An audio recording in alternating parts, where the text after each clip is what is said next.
Atividade 1. Práticas rítmicas e alternativas. Aula 1.1. Conteúdo. A importância da cultura corporal. Habilidade. Avaliar a importância do movimento como meio de comunicação e expressão humana.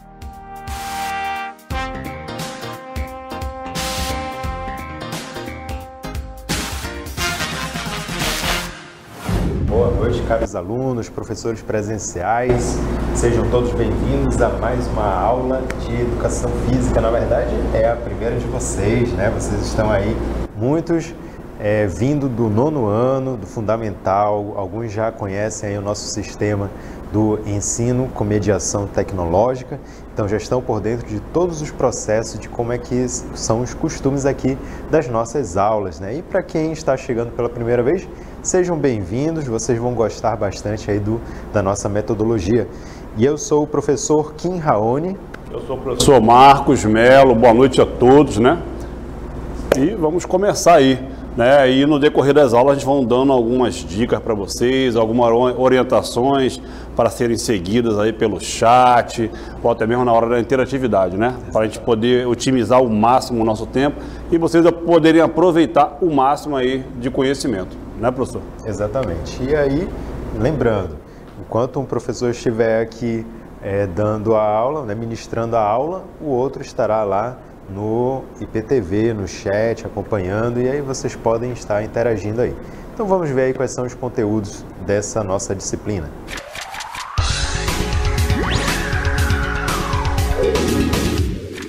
Então, nós vamos ver na primeira unidade, nós temos aí, ó, né, a importância da cultura corporal, movimento e tecnologia, atividades rítmicas e expressivas e, por último, aí de conteúdo na primeira unidade, danças regionais e folclóricas. Depois vamos ver a nossa revisão e avaliação. Lembrando também que devido ao feriado, né, logo depois da nossa última aula, então uma das aulas foram transformadas em assíncrona. Nós vamos ter 2 aulas assíncronas.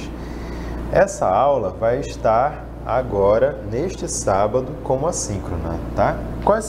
Qual seria essa aula? Nós vamos mostrar aqui, logo mais. Então, continuando, nós teremos aí uma aula na 4.1 falando sobre desenvolvimento motor e os movimentos naturais do ser humano.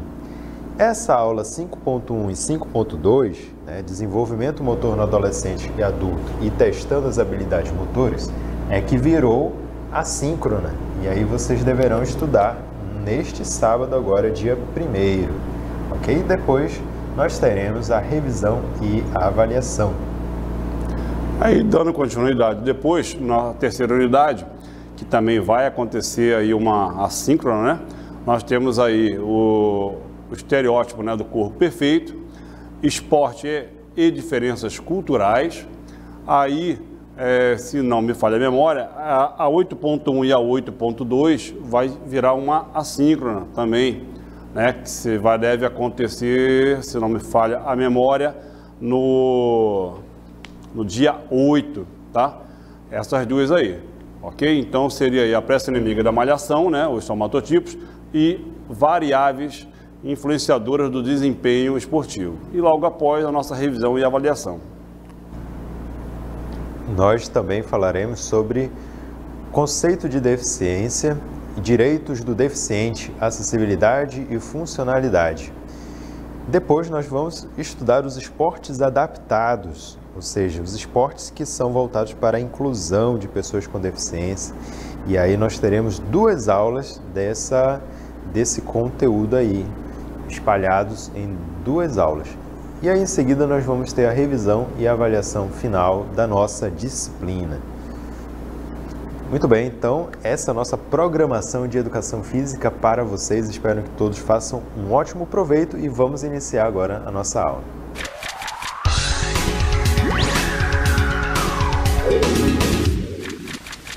Muito bem, então para quem está chegando agora, é bom que lembrem que nós temos um momento especial logo no início de cada aula chamado Desafio do Dia, que é utilizado para instigar vocês através de uma pergunta-chave. E a pergunta que nós temos agora para esta aula é: que importância o movimento tem para você? Então você já parou para pensar sobre essa importância que o movimento tem? O que você faria? Como é que você conseguiria realizar as coisas no cotidiano sem o movimento? Então, qual é a importância que o movimento tem para você no seu dia a dia, na sua vida diária? Pensem, reflitam, que lá na interatividade final nós vamos querer ouvir a resposta de vocês. E agora, vamos para a nossa aula propriamente dita.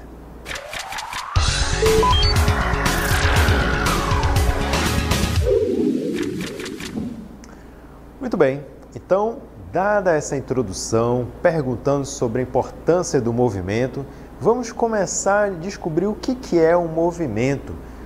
Qual é a origem disso na nossa cultura, na humanidade? Né? Por que o movimento tem tanta importância para o ser humano? Será que é a mesma importância que tem para os demais animais? Certo? Então, antes, a gente precisa resgatar isso historicamente. Como é que o ser humano lidava com o seu movimento? Afinal de contas, o movimento é o objeto de estudo da educação física.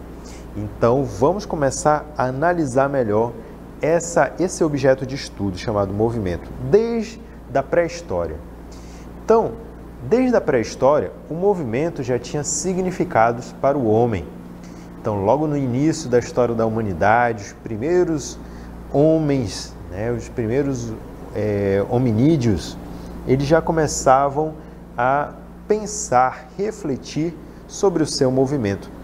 Podemos, inclusive, dizer que a linguagem corporal foi a primeira linguagem desenvolvida pelos seres humanos.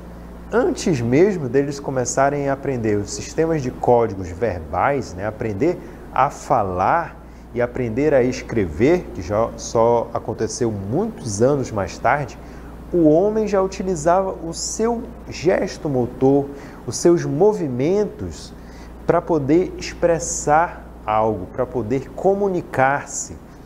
Então, para o ser humano, a linguagem corporal foi extremamente importante para a evolução dele, para ele poder se desenvolver e se tornar o que somos hoje, altamente tecnológicos. Então, o movimento é que impulsionou a relação dele com o mundo, com as coisas ao redor, e inclusive ajudou ele a criar a linguagem verbal e a linguagem escrita.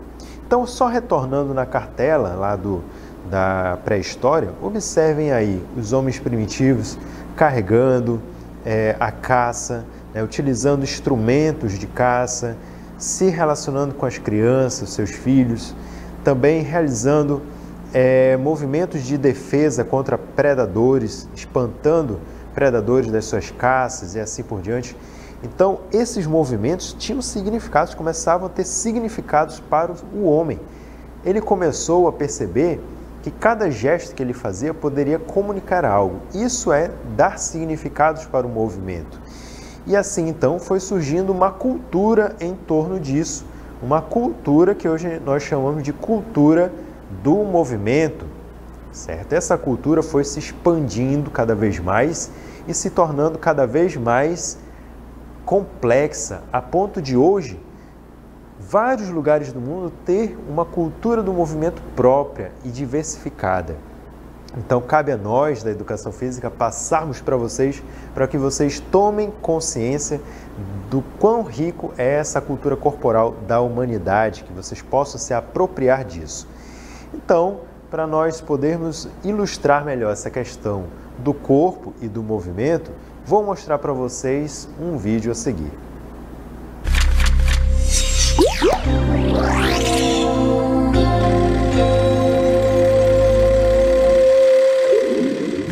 O corpo tem sido negado nas escolas, nas creches, nas instituições escolares, não porque essas instituições elas não enxerguem o corpo como fazendo parte do processo educacional.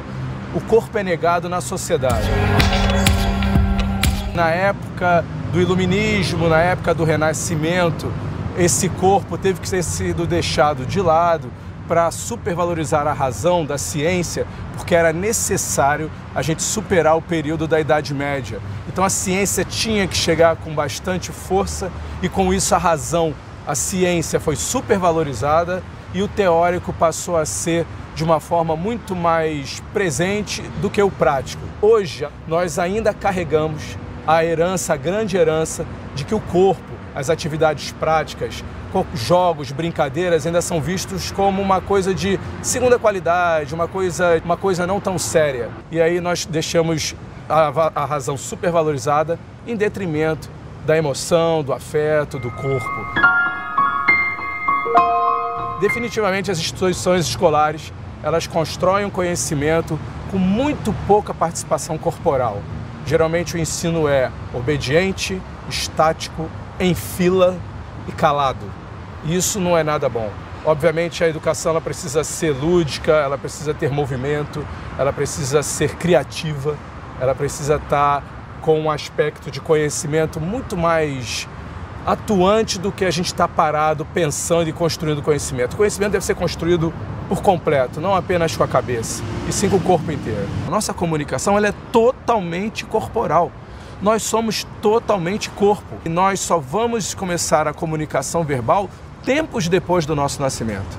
E, no entanto, a gente se comunica de uma forma fantástica, sem uma única palavra, porque nós nos comunicamos pelos gestos, nós nos comunicamos pelos olhares, nós nos comunicamos por todas as emoções que transbordam pelo nosso corpo. Não é um corpo mecânico. O corpo é a expressão da sua personalidade, o corpo é a expressão da sua cultura, o corpo é a expressão do seu momento histórico, o corpo é a expressão da política em que você vive no teu país, na tua nação, na tua cidade. Então nós precisamos entender que esse corpo é tudo e que é um erro a separação entre mente e corpo. Essa separação ela existiu porque ela foi necessária para estudos, mas ela na prática, no cotidiano, ela não acontece. É impossível a separação de mente e corpo, mas nós insistimos nisso. Então, quando a escola começa o seu trabalho de construção do conhecimento, a escola trabalha nesse conceito de corpo e mente. É mais ou menos como se o corpo só servisse para transportar a cabeça para a escola e transportar essa cabeça de volta para casa e fazer com que essa cabeça pense. Obviamente, se a gente adoece por inteiro. Se a gente tem saúde por inteiro. Se a gente está feliz, a gente está feliz por inteiro. Se a gente entristece, a gente está triste por inteiro. É impossível essa separação.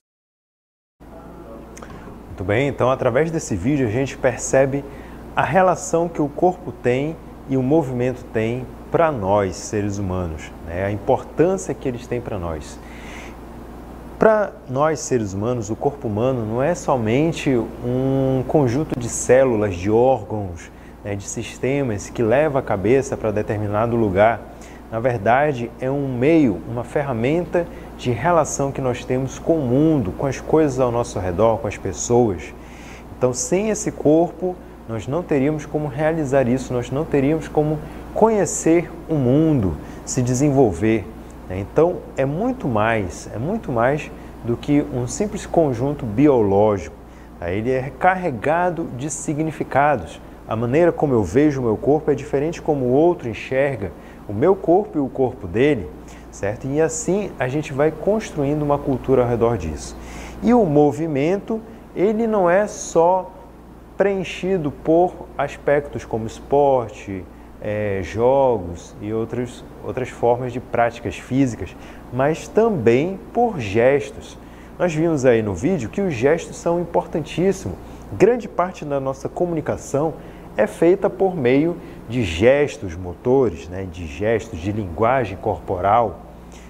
Dificilmente alguém fala, talvez seja impossível, na verdade, alguém conseguir falar sem expressar um pouquinho alguma coisa através do movimento facial ou do movimento dos braços, certo? Então isso mostra o quanto que nós estamos sempre realizando uma linguagem corporal quando a gente se comunica. Então, partindo disso, vamos ver aí na próxima cartela, nós conhecemos o mundo pela relação física, ou seja, pelas sensações que sentimos através dos nossos sentidos, que são estimuladas pela estética. Então, a organização do mundo, de um modo geral, está relacionada com o nosso corpo. essa última parte é importantíssima. Então, a organização do mundo, de um modo geral, está relacionada com o nosso corpo. Essa relação ela é constante, o nosso corpo com o mundo. Ao mesmo tempo em que eu influencio o mundo com o meu corpo, com os meus movimentos, o mundo também influencia o meu corpo através do quê? Dos meus sentidos, certo? Então, quando eu capto através da minha visão as imagens das pessoas, né, do que a sociedade põe como um corpo belo, como corpo ideal, eu começo a ser influenciado por aquilo, isso muda meu comportamento.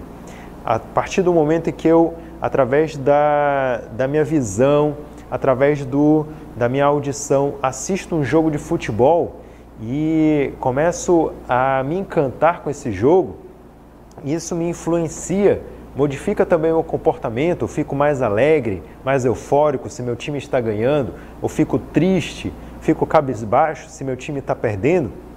Então vejam o quanto que somos influenciados pelo mundo através do nosso corpo e também influenciamos ele, certo?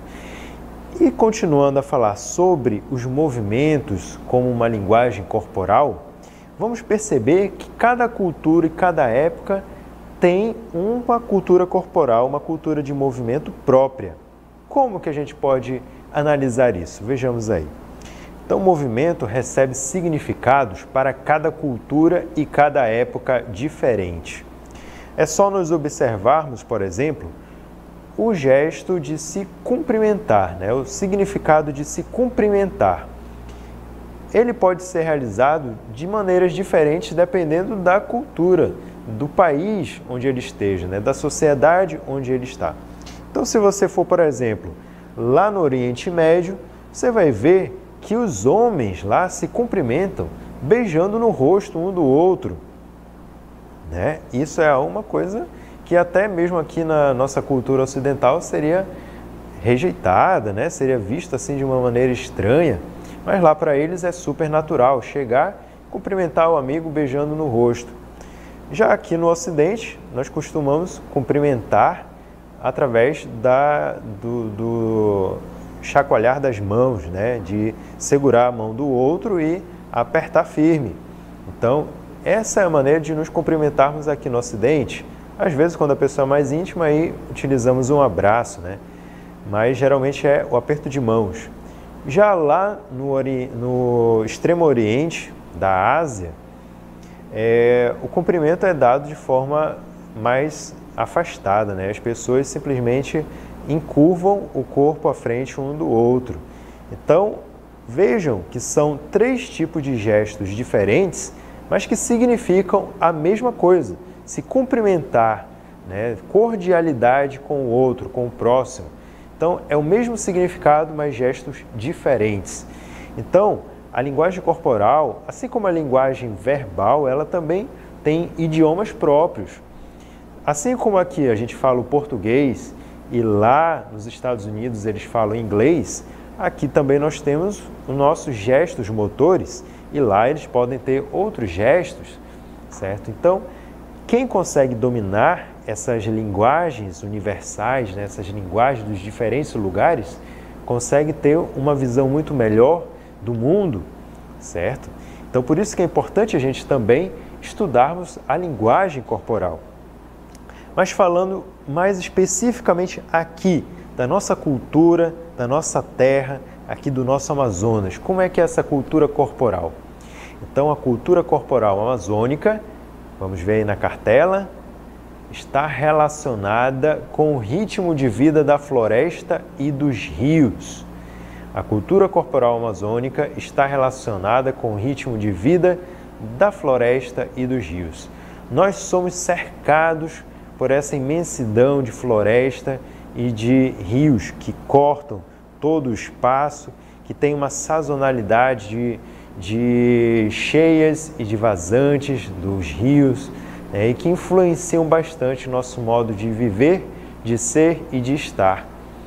Então, baseado nisso, nesse nosso ambiente, a gente tem uma cultura corporal própria. Por exemplo, quando há a época de enchente, muitas localidades, muitas comunidades, elas são invadidas pelas águas. E aí os moradores são obrigados a construir os hip-raps, certo? Ou então as marombas, para poder vencer a invasão das águas e continuar morando no mesmo lugar. Então o homem vai se adaptando, ele vai aprendendo a andar por cima dessas tábuas, se equilibrando, vai aprendendo a viver de forma mais apertada dentro de casa, quando a água está... quando o rio está cheio, né, invadindo a casa, e depois volta de novo a viver com mais espaço quando o rio seca. Ele aprende a se locomover por meio das canoas, né, o principal meio de locomoção para se deslocar nos rios. Aprende a manejar o remo e se equilibrar numa canoa, num barco. Aprende também as danças e os outros elementos folclóricos aqui da nossa terra, não é mesmo? Então, esses são exemplos de como que nós temos uma cultura própria, uma cultura corporal própria da nossa região amazônica e que ela é muito riquíssima. E mesmo aqui na nossa região amazônica, nós também temos diversas formas diferentes de culturas. Por exemplo, a cultura indígena, ela é diversificada, ela é própria, bem específica, e que pode diferenciar da cultura corporal dos ribeirinhos ou até mesmo dos moradores das cidades, certo? Das sedes dos municípios, dos lugares mais povoados. Então, cada um desses lugares, também aqui na região amazônica, vai ter culturas próprias. E com relação a vocês, jovens, como é que é a cultura corporal de vocês? Vocês têm uma amplitude desses movimentos, vocês têm uma riqueza de movimentos para explorar, para conhecer e para demonstrar. Então vejamos aí, os jovens têm uma cultura do movimento diversificada e hoje é conectada com a tecnologia. Uma coisa que faz parte muito da juventude de hoje é essa relação com a tecnologia, algo que não existia há alguns anos atrás, por exemplo, há uns 10, 20 anos atrás, e que hoje está bastante presente na juventude. Então, ao mesmo tempo que o jovem pratica esportes, né, seja os esportes comunitários, no campo da comunidade, nas quadras que existem por aí e assim por diante, nos espaços próprios, né, praticam esportes de mais diversos tipos, praticam danças. Muitos jovens gostam de dançar, gostam de ir para bailes, para shows, para festas dançantes, porque é lá que eles se relacionam, é lá que eles conhecem pessoas novas, novos relacionamentos.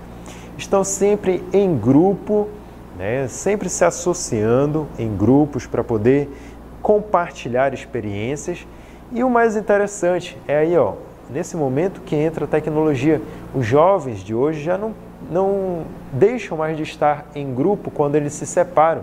Eles continuam em grupo através da tecnologia, das redes sociais, dos aplicativos que facilitam a comunicação rápida e ao mesmo tempo, certo? Então, por exemplo, esse grupo de jovens que está aí, né, imaginem, vamos fazer de conta que é um grupo de vocês, adolescentes aí da escola, estão todos conversando e no momento que cada um vai para sua casa, ainda continuam a conversar através do grupo no WhatsApp. E aí, aquela dança que vocês gostam de realizar, ou então aquele esporte, aquele gol maravilhoso que alguém de repente fez, foi registrado através das câmeras dos celulares e compartilhado no Facebook, compartilhado no Instagram ou nos grupos do WhatsApp. Então, essa é a maneira que os jovens estão realizando a cultura do movimento conectada com a tecnologia. Muito bem. Então, agora que nós falamos sobre essa questão da cultura corporal, da importância dos movimentos, da linguagem corporal, vamos falar um pouco sobre o objeto da educação física e a importância que ela tem como disciplina. Então, a educação física atualmente tem como objeto de estudo o homem em movimento e pode ser entendida como uma área que interage com o ser humano em sua totalidade. englobando aspectos biológicos, psicológicos, sociológicos e culturais e a relação entre eles. Então, hoje em dia, a educação física já extrapola aquela questão só de praticar esporte, gente. Educação física não é significado de bola, de jogar bola. É significado, sim, de estudarmos o homem em movimento, todos os aspectos que incluem isso, tanto no aspecto biológico do movimento, estudando a anatomia, a forma com que as células trabalham, funcionam, as fibras musculares, os ossos, os sistemas orgânicos e assim por diante.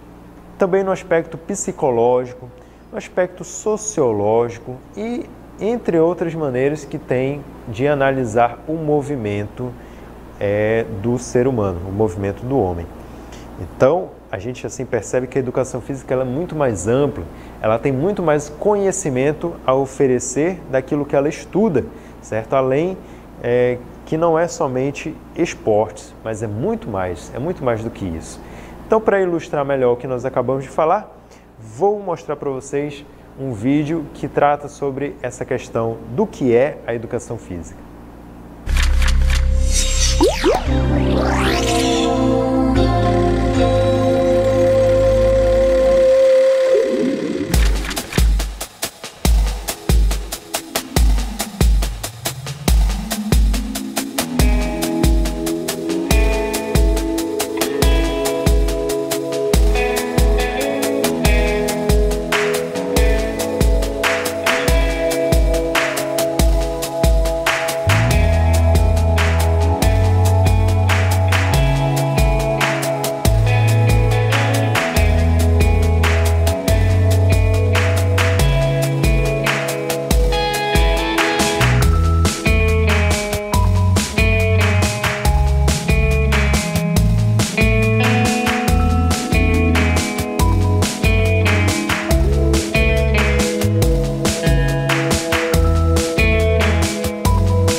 Vejam então o conjunto de valores e princípios que é possível também de aprender nas aulas de educação física. E aqui vocês sabem, nós temos uma característica peculiar das nossas aulas. Infelizmente não temos como a gente realizar muitas práticas, né? Mas existem vários aspectos teóricos que nós podemos trabalhar bastante dentro da nossa disciplina. Então, falando sobre a educação física, nós vamos ver que ela distingue essa cultura do movimento em 5 categorias diferentes. Vejamos aí. Quais são as categorias que a educação física distingue a cultura corporal? São 5: esportes, jogos, ginástica, lutas e dança. Então nós vamos ver cada uma por partes, começando pelo esportes.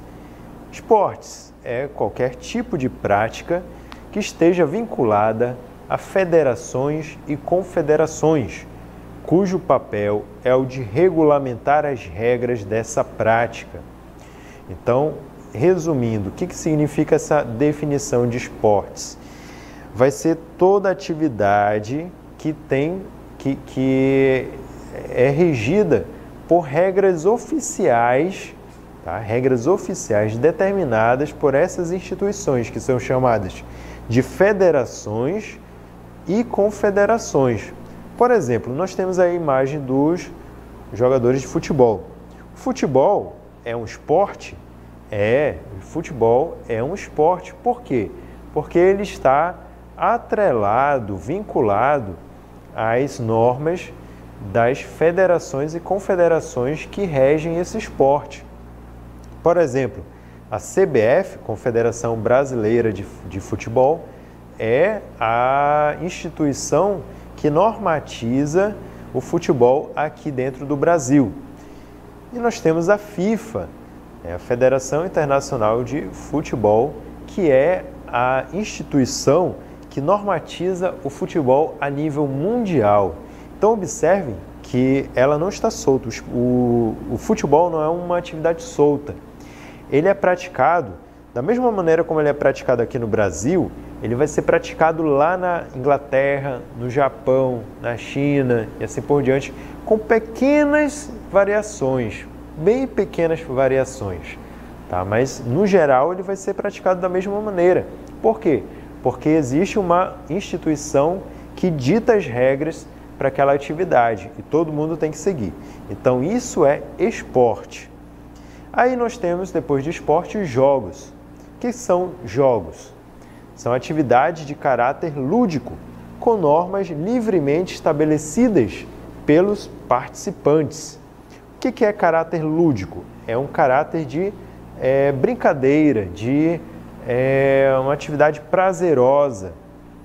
Então, toda aquela atividade que a gente faz de forma lúdica, como uma brincadeira, onde a gente pode modificar as regras de acordo com a nossa vontade, onde não existe uma norma oficial para delimitar ela. A gente pode modificar ela da maneira como a gente quiser. Isso é chamada de jogos. Então, por exemplo, nós temos aí na imagem um exemplo de jogo que é a queimada. A queimada é chamada assim em alguns lugares, em outros lugares podem chamar de cemitério ou, não sei, tem várias outras variações de nomes, dependendo da região onde é jogada.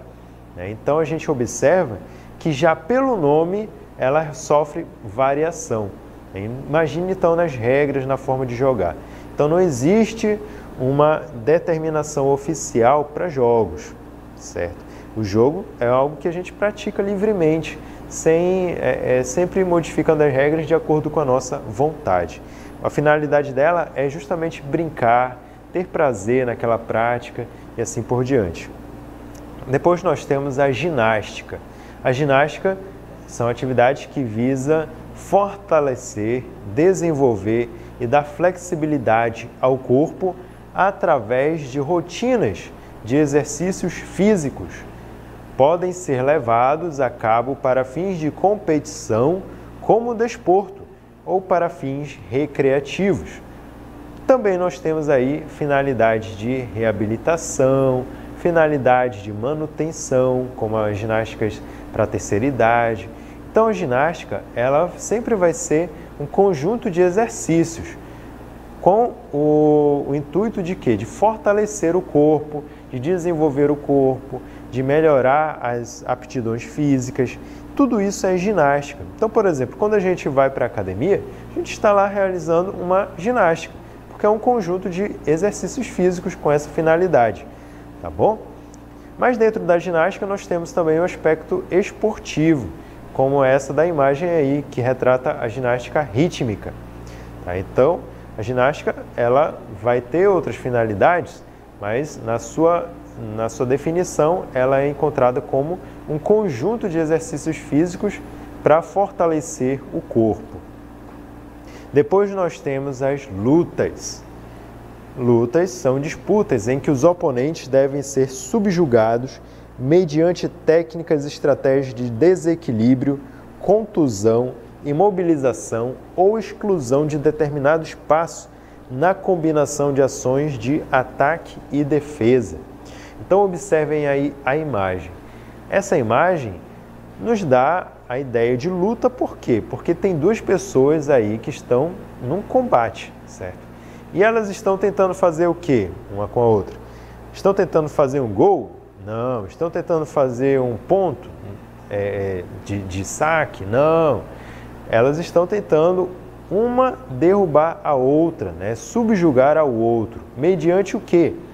Alguma técnica de ataque e defesa, para fazer com que o outro se desequilibre, ou tenha um nocaute, ou fique imobilizado, ou saia do espaço de luta. Então, quando há essas características, a gente chama de luta. Depois das lutas, nós temos as danças. que é a arte de mexer o corpo através de uma cadência de movimentos e ritmos, criando uma harmonia própria. Então a dança é a única categoria da cultura corporal que tem um aspecto mais relacionado com a arte, né? Um envolvimento mais artístico, porque ela é carregada de expressões de sentimentos e de significados. Então a dança não é um movimento puro, um movimento realizado por ele mesmo. É um movimento sempre realizado com uma expressão, uma conotação, uma forma de comunicar através daquele movimento. Então, para isso, muitas vezes a dança ela está aliada à música. Tá? Dificilmente ela não vai estar acompanhada da música. Os únicos exemplos, por exemplo, são as danças para surdos, porque os surdos não conseguem ouvir, então como que eles dançam? Mas é possível sim. Mas ela sempre vai, na maioria das vezes, estar acompanhada de elementos rítmicos, como instrumentos musicais, instrumentos sonoros e assim por diante, para poder haver um envolvimento maior desses movimentos com a arte. Então essas são as 5 categorias do movimento separadas pela educação física. Vamos para o intervalo, que daqui a pouco tem o professor Marcos com a segunda aula. A sua aula continua no próximo vídeo.